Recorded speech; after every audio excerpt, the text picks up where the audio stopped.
Systems. We're back again with another show. Me and Jason again. So, how are you? I'm Grant. It's interesting to be on this side of the screen. Yeah.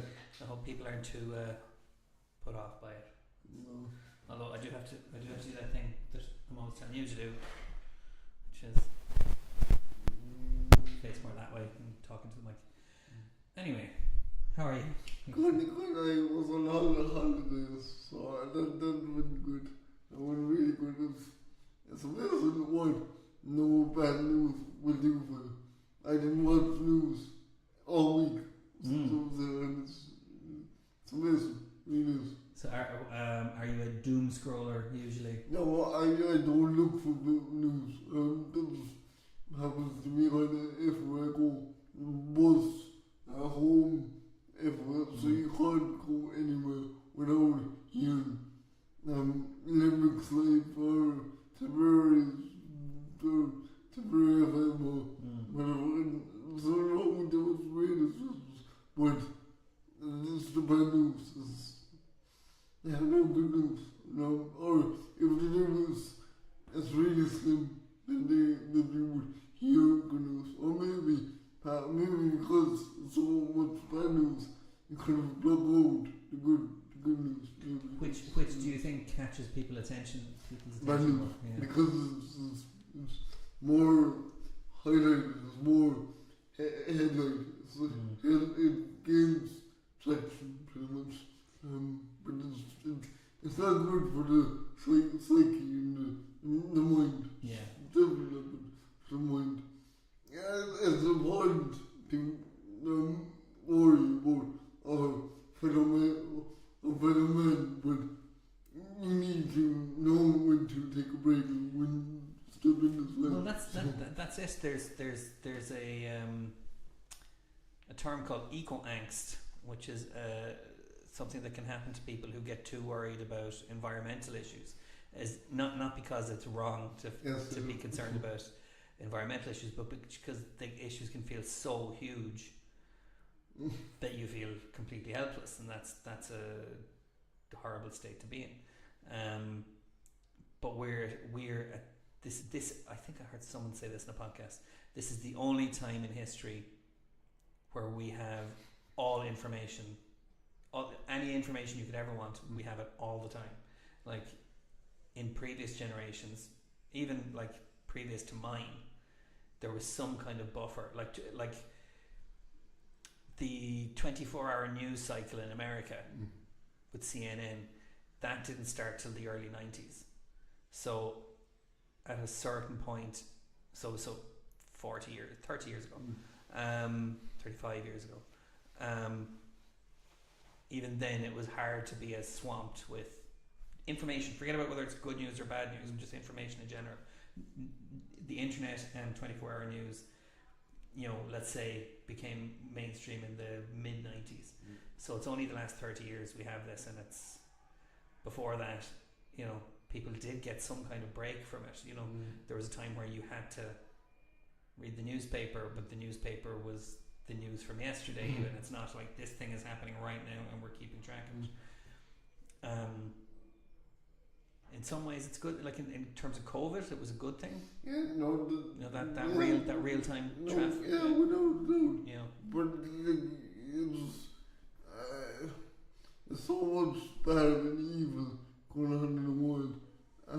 You know about it, but still you hear about it, and it gets everywhere. No matter if you try to avoid it, you will still hear.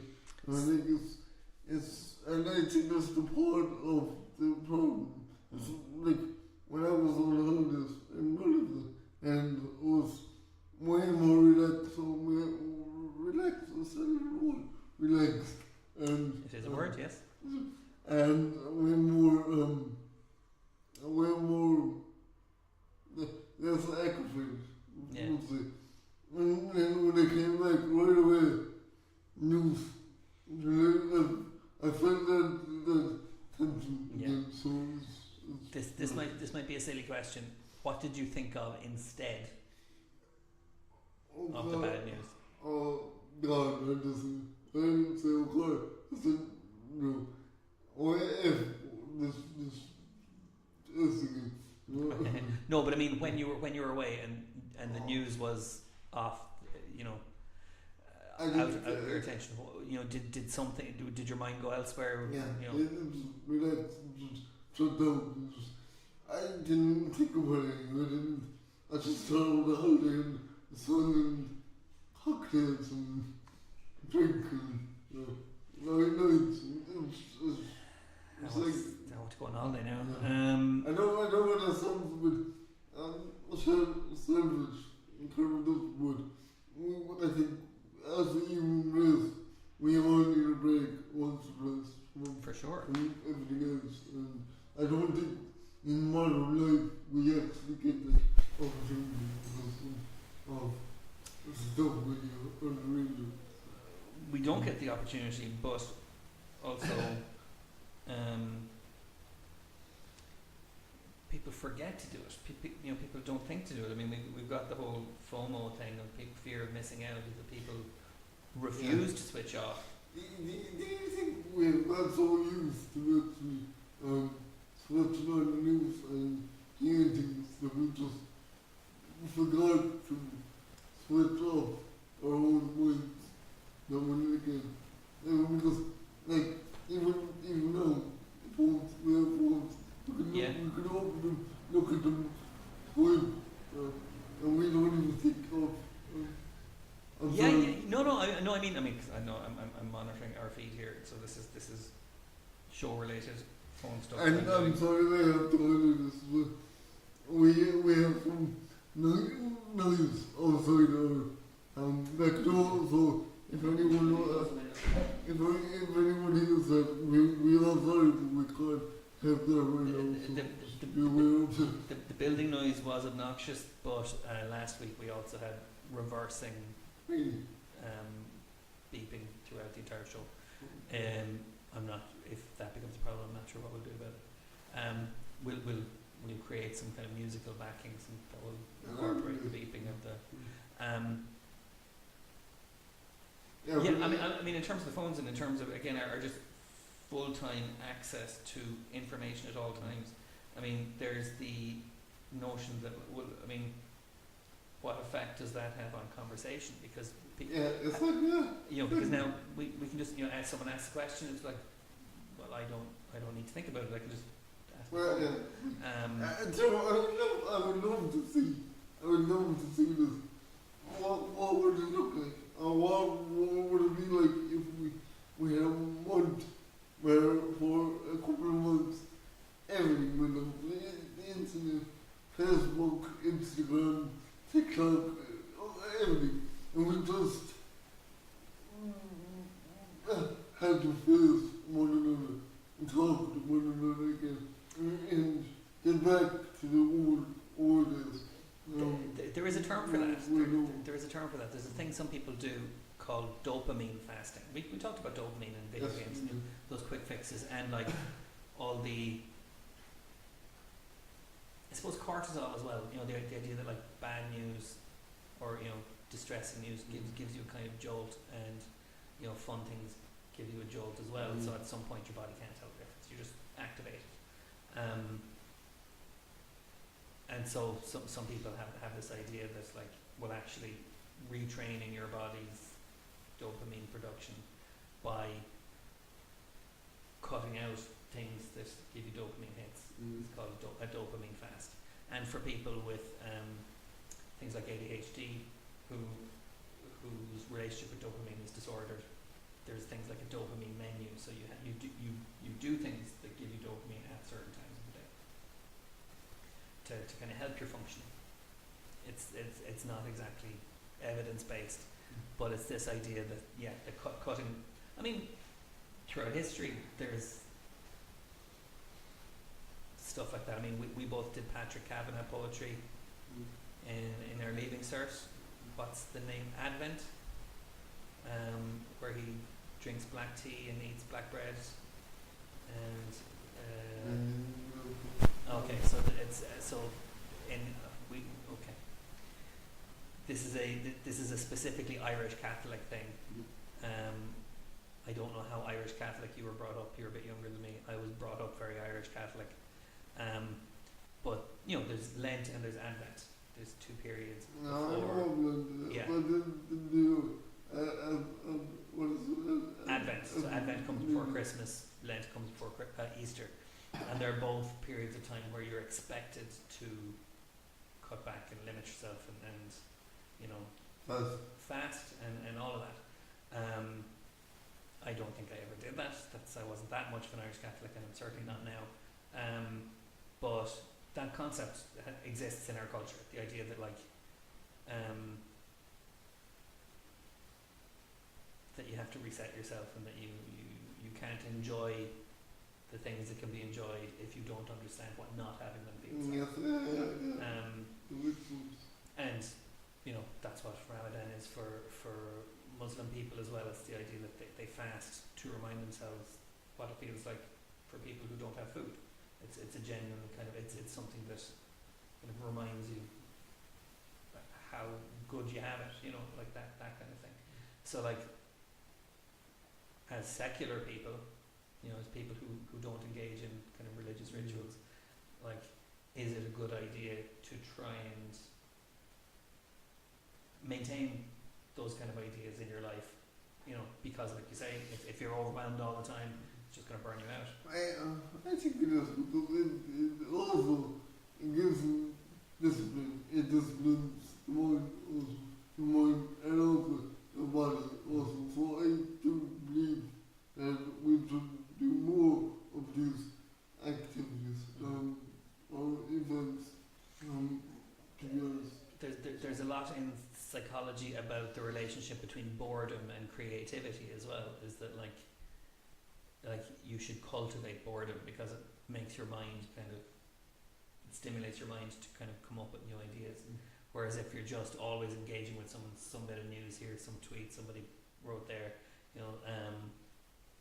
it doesn't give your brain any time to kind of generate its own material, if that's putting it the right way. So yeah, it's an interesting thought that we have to kind of manage our intake of information, or it overwhelms us, even whether good or bad. It's like, even when was the last time you binge watched something? You just watched episode after episode, or A lot of times. I believe I'm doing it at the moment. I have started, so I'm binge watching starting again. Now, when I say binge watching, I mean you sitting down and you're watching 3-4 episodes in a row. Yes. Okay. And that 4th episode, is that as enjoyable as the first one? Yes. Okay, so you're not overdoing for it. For me, I've switched off the mind and it's going to a zone where it's once episode of the episode. But I suppose the other thing I wanted to ask is how do you, when it comes to the news, how do you fast when everywhere you go there is some radio on, someone talking about some event that happened in the world? How do you actually switch off from that? That's a genuinely great question, but at the same time, I would. Well, I don't know is the first thing I would say, but thinking about it a little bit, it's like anything you want to cut out, you have to plan it. You have to kind of be strategic, because you mentioned discipline. Discipline doesn't exist without strategy and routine and planning. No, that's understandable, but how do you do it again when everywhere you go you hear a person speak about this, speak about that, and you hear open stations maybe on the side of a street. Well, let's pick one of those. Let's pick one of those. So which would be the biggest source of unwanted information for you? Yeah, sorry, explain it to me. So if there's lots of ways you can kind of pick up this bad news, the kind of ambient bad news. What is the biggest source of that for you? So let's concentrate on one of those. Radio. Radio, okay. do you find it hard? Because I feel like if I'm hearing something and I don't want to hear it, I can unhear it. I can tune it out. I can focus on something else. That's something you can do. I have headphones. I definitely have headphones. Yeah. But I just mean I can direct my attention elsewhere and just. Yeah, I said I could. Yeah. Well, I don't know why, but when I hear something, I'm focused on it. I can't unfocus on my attention. I don't know why, but there you have it. Yeah. Well, that's yeah. You know this about yourself, so that kind of helps you develop a strategy. But see, this is the problem, or not problem, but this is the Dilemma? perspective that most people have. What I'm saying, I, this is the way I am. I'm one person, but one person that's multiple on my own, not personality, but my own, I would say problems, my own. An issue? Yes. Yeah. So one of us, there's many out there with similar issues. So like you don't only have myself with focus issues. You have many people out there that have my own dilemma, my own certain dilemma. So okay. I come to do this way. For sure. But it's again like, and I'm not. I don't have the answer to this, but I'm just seeing how we can talk our way towards something. Like that idea of discipline, that idea of choosing to actively disengage, and maybe it does sound like it's very hard to do.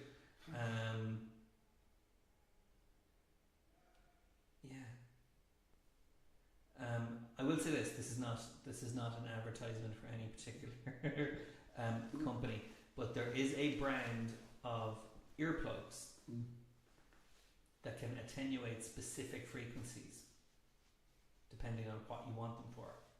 So there's ones for gigs where it'll bring down the noise of the gig but still allow you to hear the music clearly.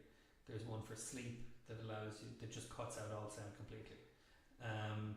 And there is one for like frequencies of conversation. So like if you're in a crowd and you want to hear the person next to you but not everybody else, they have an earplug for that. And I wonder if something like that they would work for radios. That's an extreme, I'm not saying, but I'm just saying, like, what do you think of an idea like that? That's a good idea, but this again is limited. You got other people talking about what's on the okay, so but you know, we were concentrating on radio initially. Do you know what I mean? Like the ways of that's a conversation. Okay, so radio is its own thing. Moving on to just hearing people talk about the woes of the world. What's wrong with just telling people, can we change the subject, or I'm not following the news at the moment, or is it still secondhand stuff, seeing people talking about it away from you? See, the problem is, you got different perspectives. Why do you have the right to tell me stop talking about this when I have the right to talk about this? You have that kind of perspective as well, and that's not wrong, but you don't want to hear that, so that's not right, so. Well, someone say that's the art of conversation, which is like, can we steer, like, what, you seem like a real newsie. I'm really not. Can we talk about something else? It takes guts to try that, but like a good conversation. And the right words to use, which I do have. Well, like I said, like we say, you're a newsie. I'm not. Like, that's not saying I have that. You're making me feel bad or something like that. You're like that's, or like, this is a bummer conversation. Can we talk about puppies? But but that's the discipline again. So I'm interested in this idea that like taking this notion of yours as seriously as you can. I feel better when I'm not bombarded with bad news.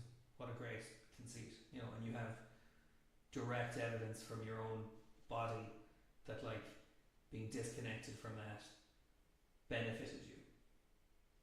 So, and in talking it out, there's no automatic way to kind of maintain that bar becoming a hermit, you know, and living in the woods or something. But I like the idea that like putting this idea at the centre of how you are in the world might lead to you get other benefits coming along, like becoming a more kind of skilled conversationalist, you know, being able to kind of tactically but directly like steer conversations away from topics that you know wear you out. My other thought is, and I'm aware that I'm talking a lot now because we've gotten somewhere really interesting here. I find this topic interesting. Is the all or nothing idea, which is okay. You had experience of complete disengagement. Where were you on holidays? Lanzarote. Okay, so like the radios were all in Spanish. Yeah. You know. Yes. The news was on, the TV was all in Spanish. Okay, so like general total blackout for you. But and that might not be possible when you're back here. But let's say you could get to 50%. Let's say you could cut out half of the stuff that you generally have to put up with. Would that make you feel half as good as you felt in Lanzarote? Do you know what I mean? Like, would that bring up your resting kind of comfort levels? Yeah, I think it would. Because I'd be only focused. I know it's upset, but I'd be only focused on me, myself, and people around me also. So without being bombarded with worldwide bad news about countries being more bombed up and people being killed, that does get to. Funny enough, I have a friend who stays off every social media. He doesn't even turn on the news. He doesn't even turn on the radio. He doesn't even turn on the telly because he doesn't want to hear it. And his health is all his health is public. His mental health is absolutely public because of it. Yeah. So that will tell you the news does affect mental health status. And I know it's it's highly important. Like I said, our fellow men definitely, but we need a break from time to time. Well, and like to engage in now, and let's be very clear here. We are not doing a therapy session on air. We're talking about concepts, but in psychological theories of stress, any stress that overwhelms you to the point of your ability to cope with it is potentially, if not by definition, traumatic. And we kind of have a right to protect ourselves from that. Again, like I said, people with angst from just feeling bombarded and overwhelmed and helpless, that's a real issue, you know. Some people thrive on that stuff because they have some means of turning it into some kind of positive action, you know what I mean? Some people do not turn off the news. They want knowing more about the topic is what helps them cope with, because understanding what's going on helps them handle it. So that's different strokes, you know. But and then we have the people who are right in the thick of it, the activists and whoever who needs that information because it helps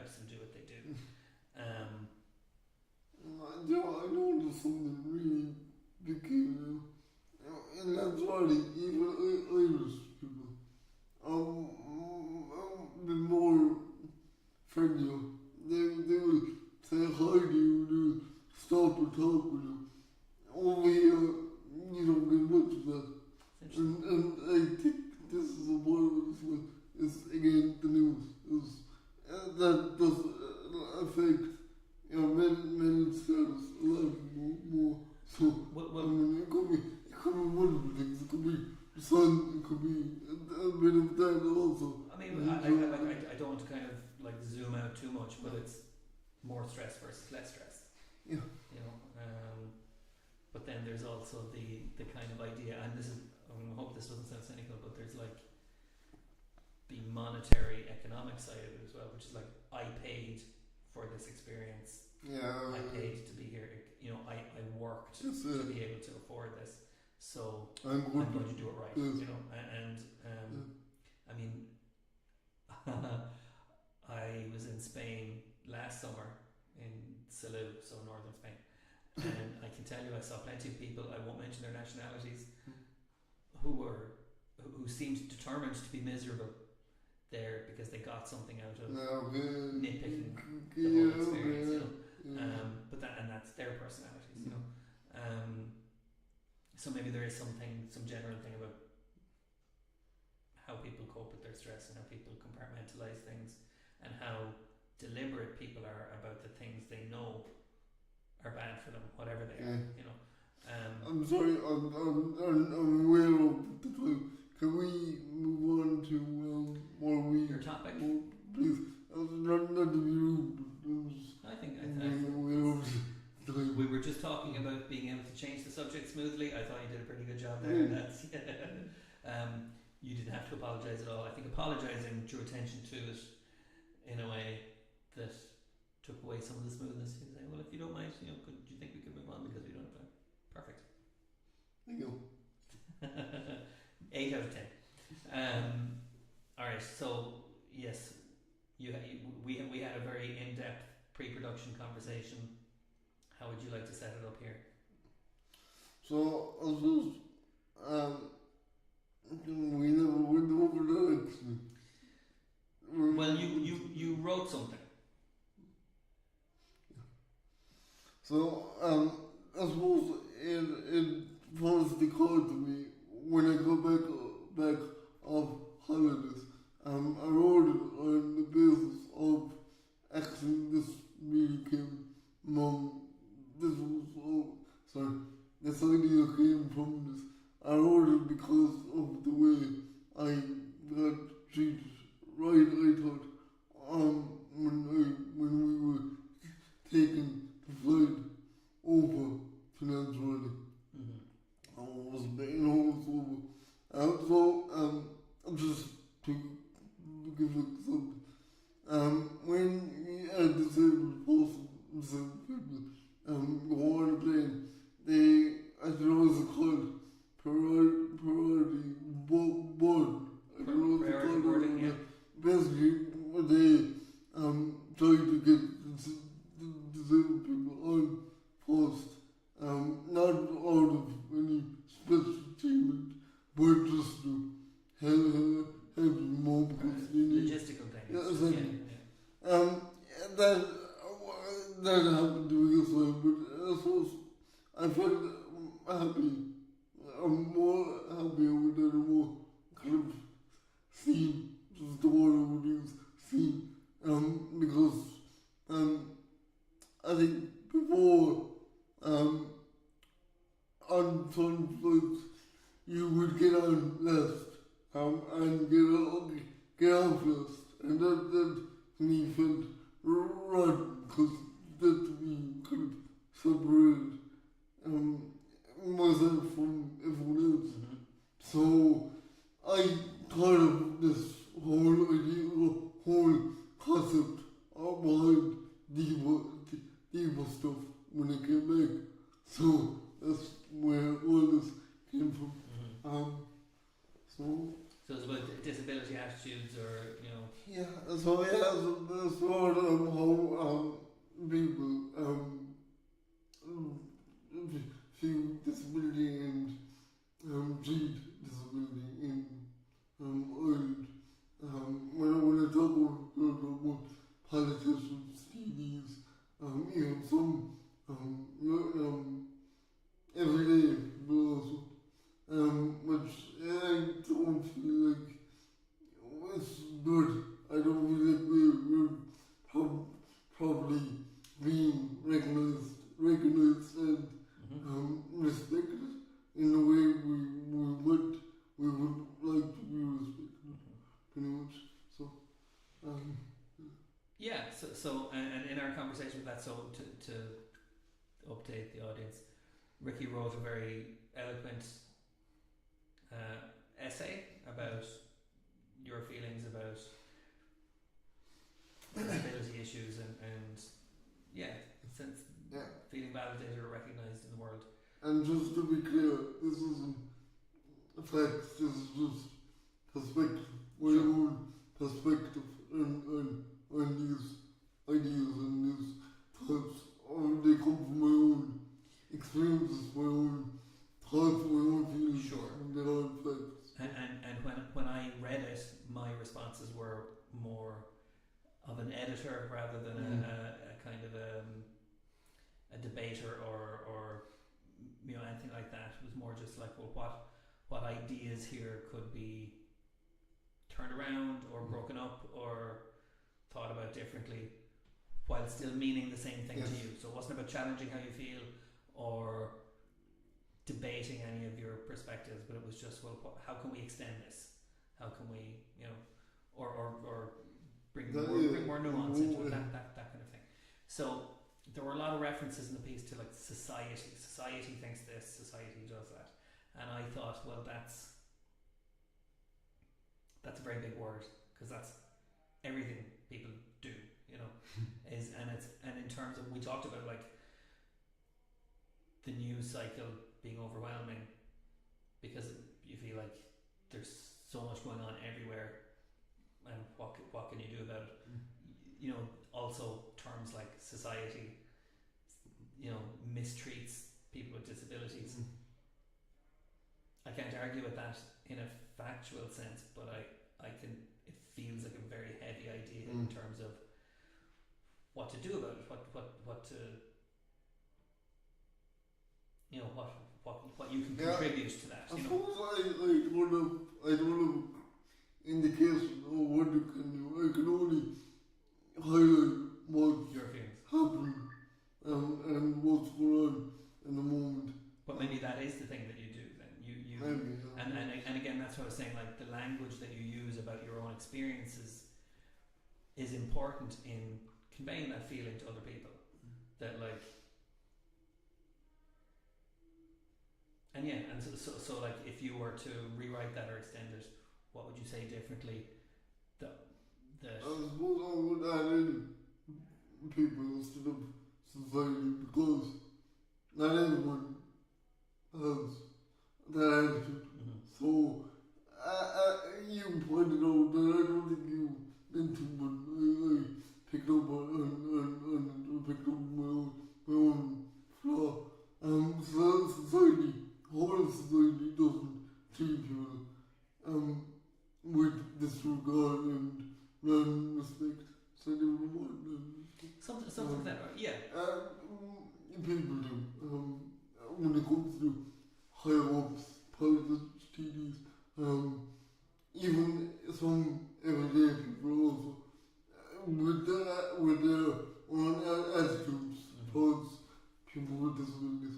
One of the examples I gave was the wheelchair situation.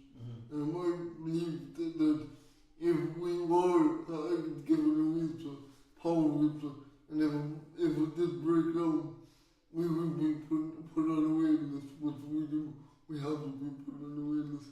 Now, that as well, that takes away our independence. When we solely rely on these machines. And my limited understanding of that system is that it takes people either getting new wheelchairs or getting wheelchair repairs.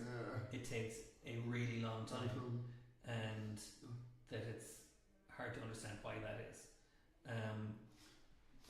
like people go, people in power and people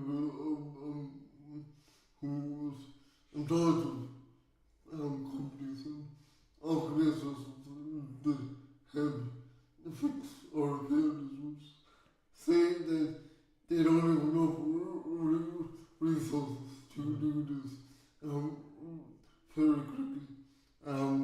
Which I can't speak about because I don't know what the country has and what the country doesn't have.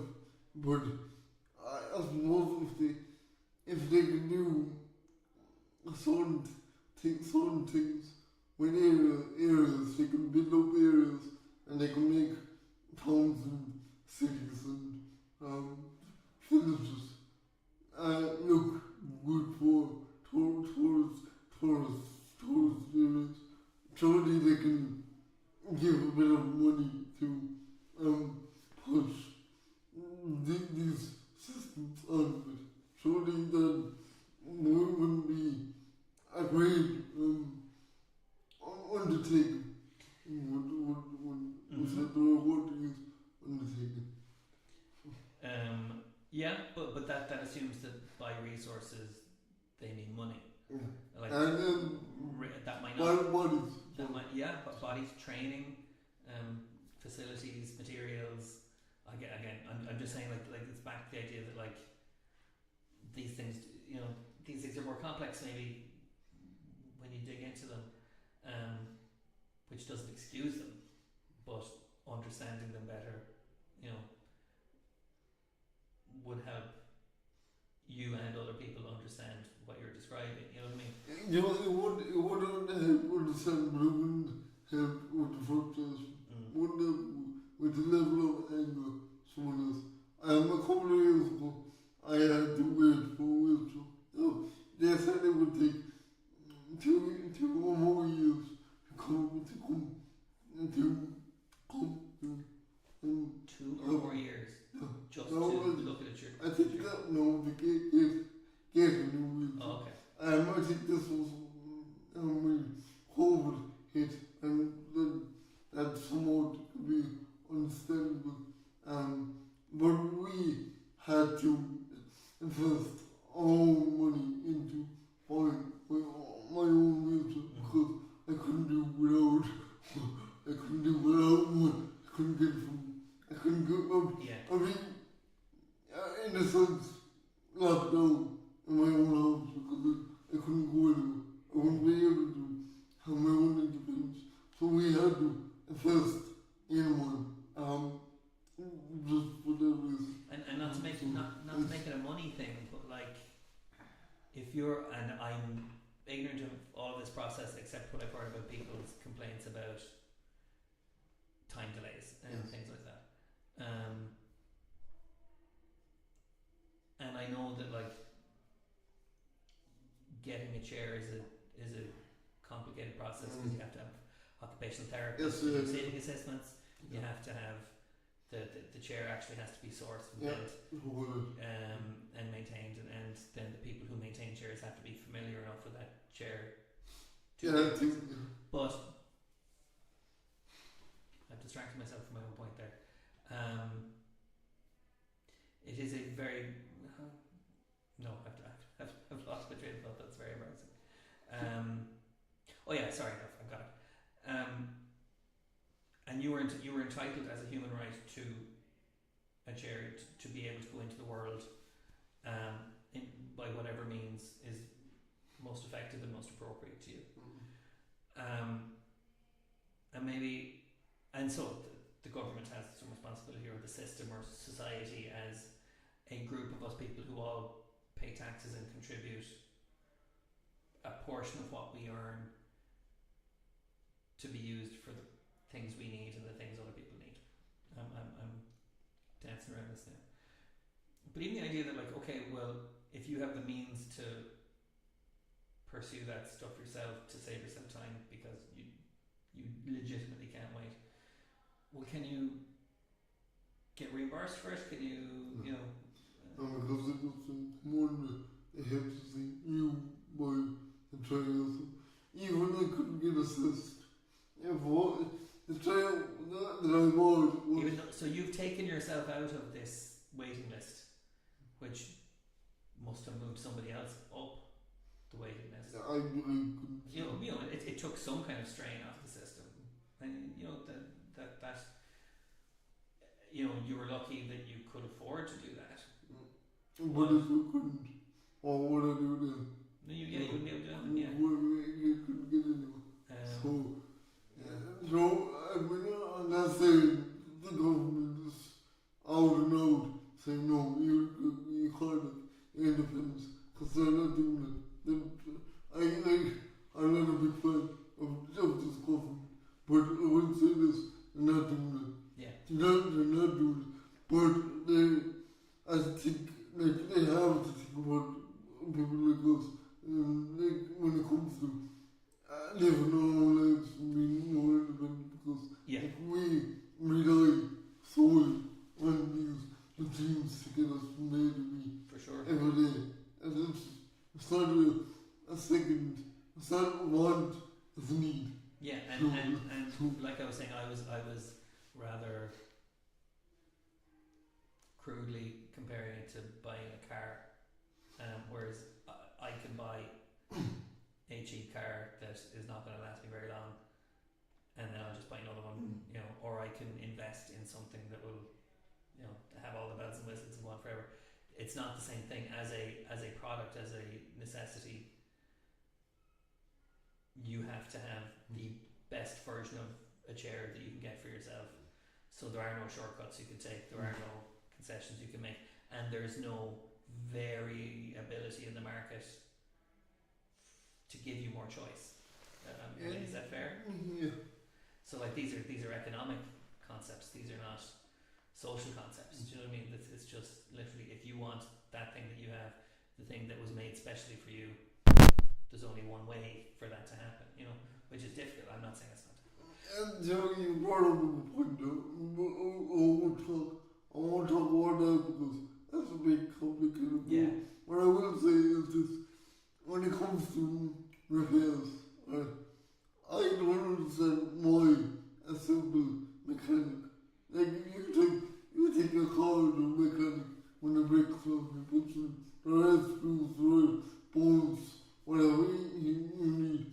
I can't understand why they company because these are special, but these are still mechanical devices. Yeah. So they still have no nuts and bolts in them. Well, but that's true. But your iPad has a battery in it. But if you get someone other than Apple to replace the battery, you void your warranty. Yes, you do. Like that's. Yeah, you do. Like, but that's what I'm saying. It's like the always. It's like when it comes to things like my iPad, that's simple. I can do without it.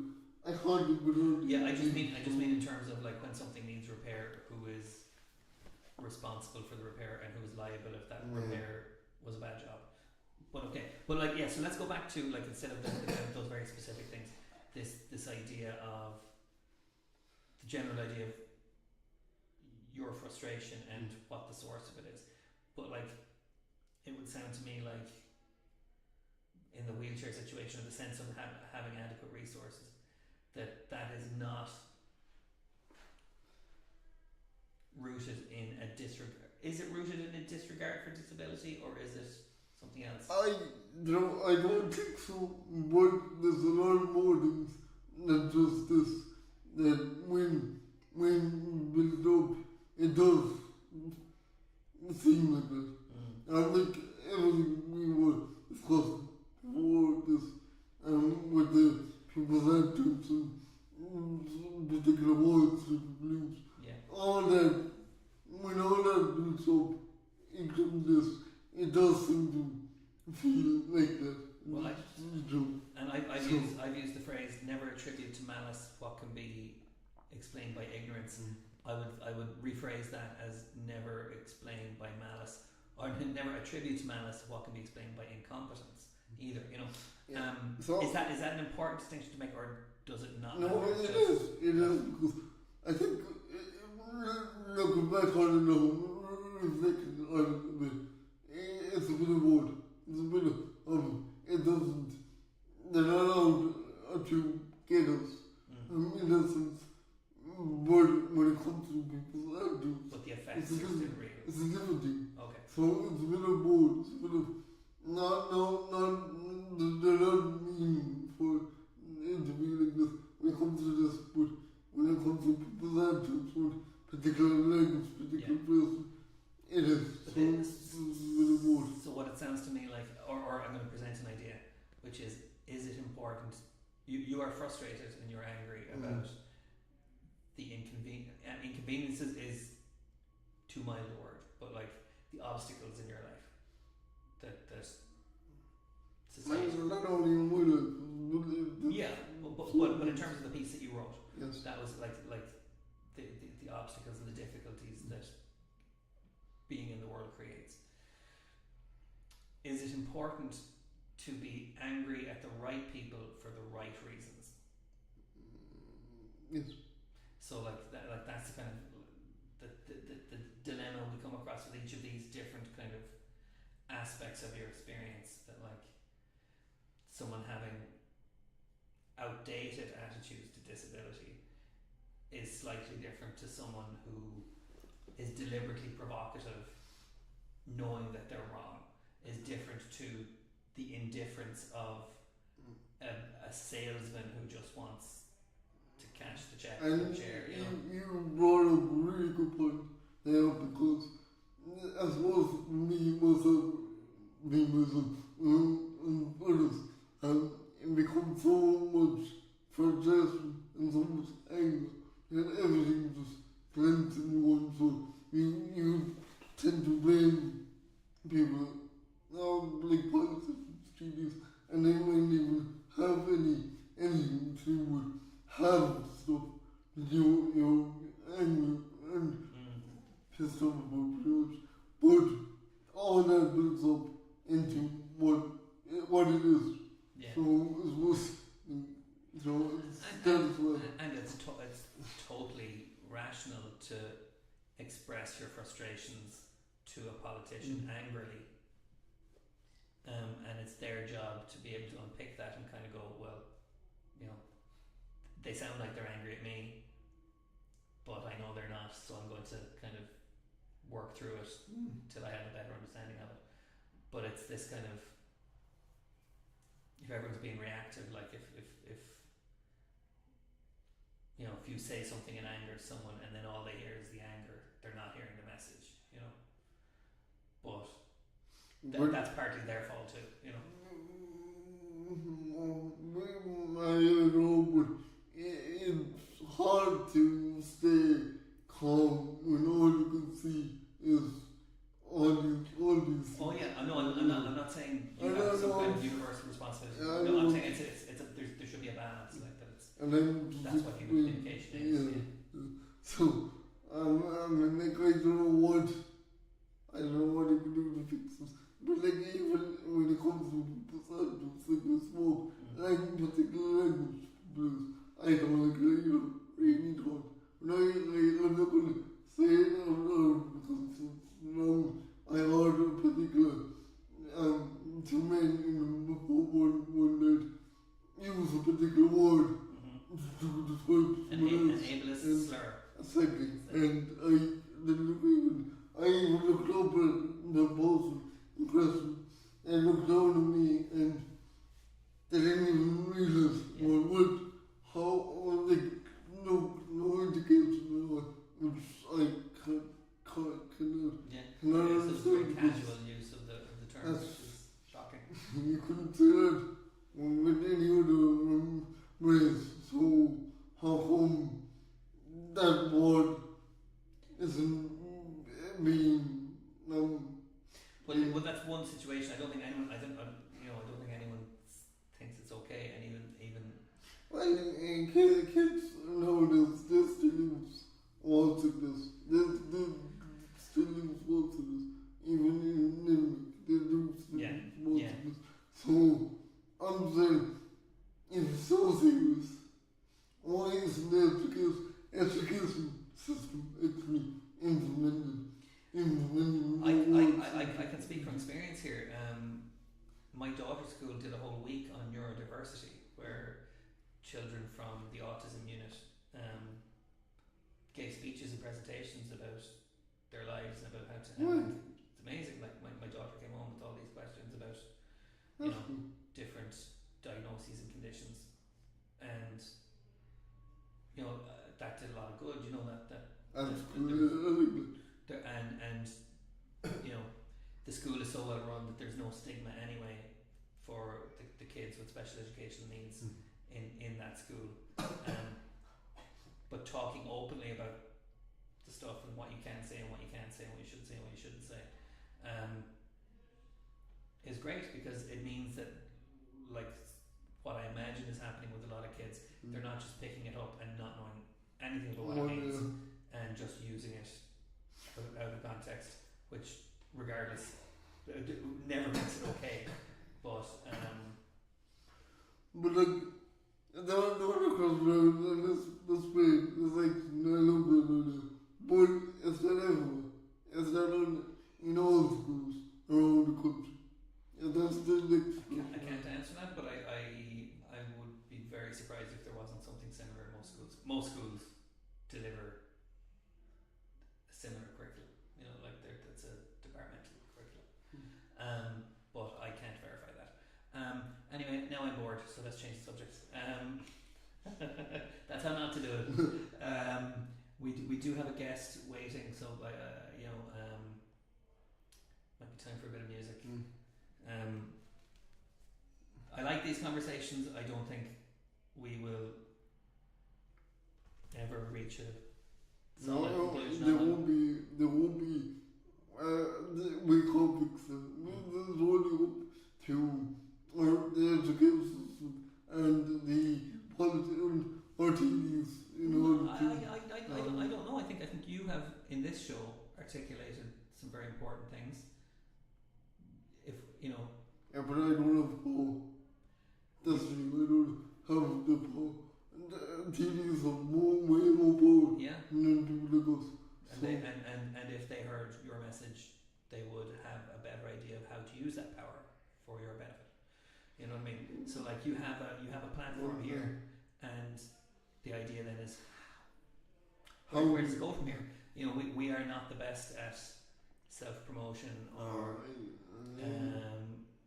any of that stuff, but you never know. Like that might be the thing that changes some minds, and like for every person's mind you change, they know someone you would never have met who was influenced by that idea. I don't. So like there's top down and there's bottom up power. So there's the politicians, the government. That's top down. That's like, and it feels far away, doesn't it? Like it feels like we are grassroots people. We can't go running to Leinster House.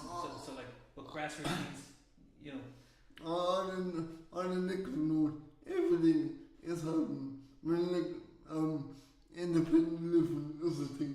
Now. It wasn't a thing. Like, a couple of years ago, you never heard of any disabled person living independently. That was the thing. So things are happening, but they're happening too slow. At a really, really slow pace. But I would humbly counter that everything happens too slow, because that's what bureaucracy is, But that might be my cynical response. And like I said, like I know people. I work in lots of different contexts. There are people who with disabilities who never went to school and never had a day service or a support service because it just didn't exist in their childhood. So we have come a long way, and things should be better, but like that kind of historical perspective is important too. I think that progress has been made. I just don't understand why it's so slow.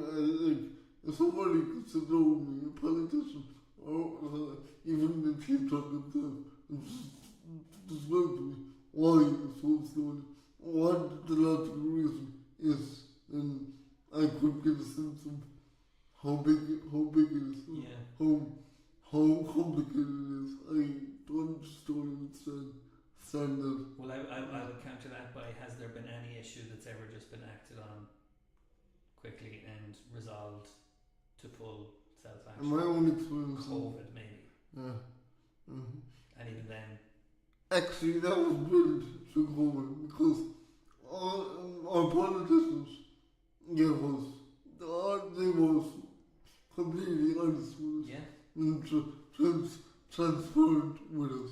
And it was, Mhm. but because it was, for one thing, undeniable. There was no, there was no debating it, no matter what sort of people thought. But the other thing was, it was an emergency. You know, it was a genuine emergency. You know, and so anything that's not an emergency gets treated differently. But yeah, I mean, yeah, I don't want to. We've said about how much you don't like bad news, so I don't want to kind of do list. I was about to start a list there. Okay, let's. We're going to run over, which I don't mind, but let's get our guest and wrap up the show. Yeah, why we're running over, it's a lot of detail. When I read, it's a lot of detail in it, a lot of things to unfold. Yeah. And then Well, maybe we'll do a series on it. Maybe I think it would be good for people to, instead of us just referring to the thing that you wrote, actually hearing it. But okay, that's for our next production meeting. I'll go get our guest. If you go on there. So, in other news, good news, it seems to be a lovely day here in Limerick. It seems to be sunny and I think blue skies have been a bit grey, but not raining. So it seems to be lovely. So let's hope we get fine weather all week so without rain. So I don't know if I'll guess coming on. I don't even know who our guest. Oh, sorry, who our guest is. The guy. I think I have a guest who it is, but I'm not too sure. Wait 1 sec. Yeah, I think our guest has arrived. Of course, it's Mug. We're ready to go. If you head over to the right there, yeah, we swap sides. Yes, it's nobody, so we swapped sides, so I'm on the opposite side. Yeah, you're perfect right there, Mark. We'll get the microphone a bit closer to you.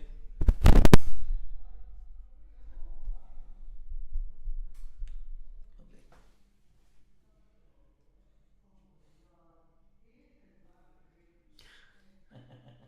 Okay, that's as good as we'll get it. So, Mug, how are you? Fine. Good. Have you any news for us? Were you down in Curry? I'm going to on an airplane next week, so Really? yeah, Where you flying off to? think it's Spain. Spain? Oh, lovely. We were just talking about that. Are you going there for a week or a couple of days? Or A week. week? Okay. Week in the sun. Do you like the sun? Yeah, Okay.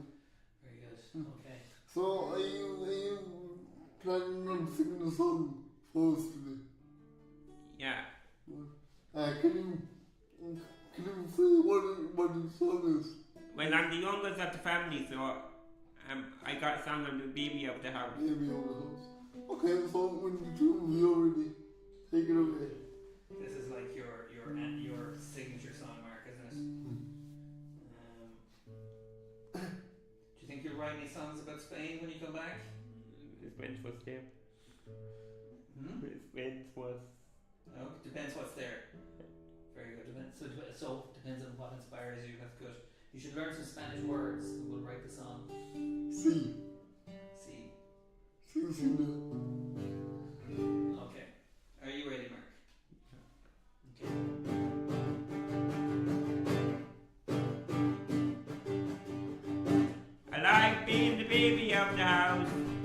I'm spoiled rotten. I got a brand new mobile phone for Christmas. I wouldn't like another baby in the house. Whenever it comes up, he takes my space and he gets too much attention. But sometimes I get a bit scared and I feel like a child, like going to the dentist or loud music in the pub. I just buckled up to my mother. Oh, guess up your things, and then I feel better, and I don't feel so bad. I wouldn't like to leave my parents. I wouldn't like to go on respite. I want to stay at home, 'cause that's where I feel safe. And if I had my way, I wouldn't come to an able island. The bus wouldn't come and get me, like I don't like to get up early. I'm the baby of the house. I'm the baby of the house. I'm the baby of the house. I'm the baby of the house. I'm the baby of the house. I'm the baby of the house. I'm the baby of the house. I'm the baby of the baby of the house. Good, excellent. And you know, the more I hear the song, the more I like it. It's really good. The more I feel happy. Mark Dunn writes the catchiest tunes. Mark. Can I ask you one more question? Do you like flying? Do you like flying? If my parents, if my daddy and mother beside me, yeah, but like, if I was on my own, You wouldn't. yeah. Okay. So you like taking off while I land? And do you not like landing or taking off? No. I don't like landing. I take it off, you know. Yeah, lots of people feel that way, but everybody feels good when they're on holidays. Yes. Well, I hope my mother be beside me. We can. She will, of course. Yeah. Okay. Okay, well, Mark, thanks for coming in today and singing that beautiful, lovely song for us. I hope you will keep it up.